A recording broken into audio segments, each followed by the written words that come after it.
Hello everyone, welcome to the Fly Racing Post-Race Show. We're here at the Limestone Can-Am GNCC Round 6 of the series. I'm your host, Jason Hooper, going to break down all the racing action from the race today. We'll just jump right into it, straight from the get-go. On the whole shot in the XC1 class, surprise, surprise, Paul Whibley grabs yet another whole shot. I'm fairly certain that's 6 for 6 this year, keeping his perfect streak alive. Whibbs jumped out to the early lead. We had Charlie Mullins not too far behind him, and it was the first lap and a half or so. We had a whole pack of guys there. We had Caleb Russell was in that mix. We had Thad Duvall, Rory Mead ended up working his way up into the mix a little bit too. And for the first lap and a half or so, 2 laps, the guys were really just really tight. And finally, Charlie Mullins made a move first. He was the first guy to kind of go for it, and he got around Whibbs and started to take off. And then Caleb Russell immediately got around Paul and started chasing Charlie down. And I was thinking, man, this is it. Here we go. These guys haven't really hooked up in battle head to head. We had the defending champ, the young gun teammates, but Caleb made quick work of Charlie and got around him, and started to stretch out a little bit of a lead. And it wasn't too long after that, Charlie runs into bike problems. We hear over the radio that Charlie hasn't come through a section. He hasn't come through. Then you hear that someone had found Charlie on the track and he couldn't get his bike to fire, and then all of a sudden he's coming, and then we were just a few miles up the trail and then he wasn't coming, and it was we haven't exactly heard what happened with his bike. We heard there was some sort of an issue, maybe an electrical issue. Not exactly sure what happened. Something about maybe subframe was falling off or something, and which caused something in the bike to cut off. But they ended up getting the bike fixed and he ended up getting back out there. But by the time it was all said and done, Charlie was a lap down, taking him completely out of the race, which was a definite bummer, not what we were looking for. So that left Caleb Russell way out front, and that's kind of been the story for him. The races that he's won this year, he's gotten out front in one way or the other. Typically it's been because he checked out, not because of a bike problem from another rider, and he's out there riding all by himself. So behind him we had Paul Whibley stayed a pretty steady second most of the day, and he had a couple attacks there throughout the day from Thad Duvall and Jordan Ashburn, who were both having excellent rides. And those guys were keeping each other tight, pushing towards the front, and they would kind of catch up to Paul, but then they would drop back. And we'll get to what ended up happening with those guys here in a little bit. It would end up being a little bit of a funky situation. Now we'll jump back to the XC2 real quick, because talking about hole shots and their guys that get them all the time, Cody Gregg got his 5th hole shot. I think he didn't get it in Florida, but he's gotten every single one since. And typically, Greg, he's a motocross guy. He's been still trying to figure out this GNCC stuff. But Greg led like a lap and a half of the race. He had Jed Haynes behind him, and then a whole pack with Stuart Baylor, Jason Thomas, Andrew DeLong. But he held him off for a while there, but then it wasn't too long until DeLong got out in front. Then he had Baylor behind him, then Jason Thomas behind them. And they had a little bit of a race going there, the top 3, before that kind of got stretched out. And DeLong and Baylor really started to make it a move, and that's when things really started to get interesting, because they were creeping up into the XC1 pack to the point where they were 2nd and 3rd overall, and with just a couple laps to go, they were within 15 seconds of Caleb Russell's overall lead. So it was kind of the same story we saw at Steel Creek. Caleb was way out front, but he's being battled by guys that he can't even see, that are a minute behind him, and it's just adjusted time. So by the end of the race, we started hearing a rumor that Thad Duvall was going to get docked a lap because of a course cutting incident.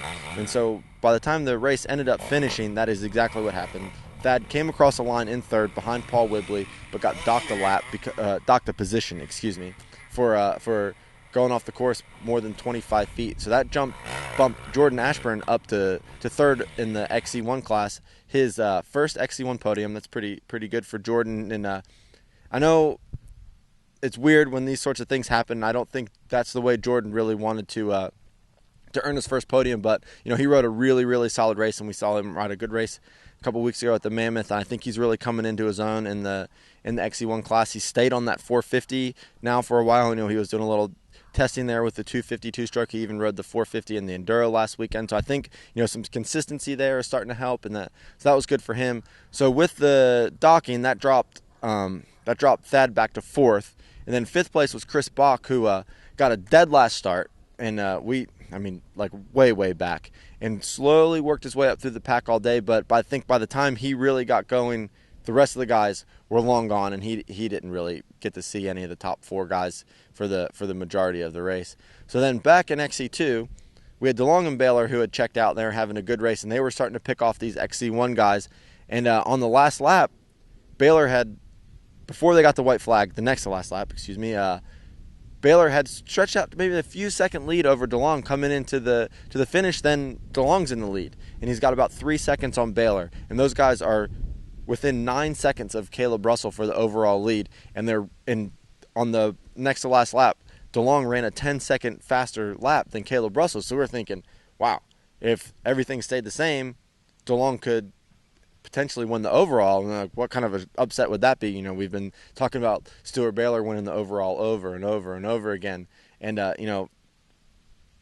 what if another XC2 guy does it? It would be kind of crazy. But, unfortunately for Baylor, not too far after the finish, he ran into some sort of an electrical issue, which his bike shut down. He was having problems.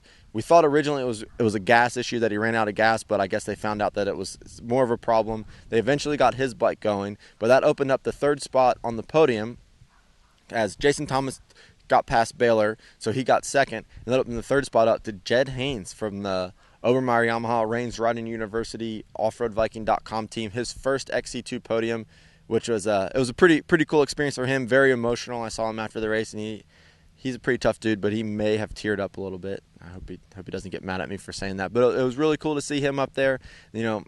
It's a bummer for Baylor. He had a huge lead, and now that's going to get cut into a little bit. He ended up finishing the day 10th, so nothing wrong with that. Brad Bakken ended up 4th in that class. Scott Grills finished 5th.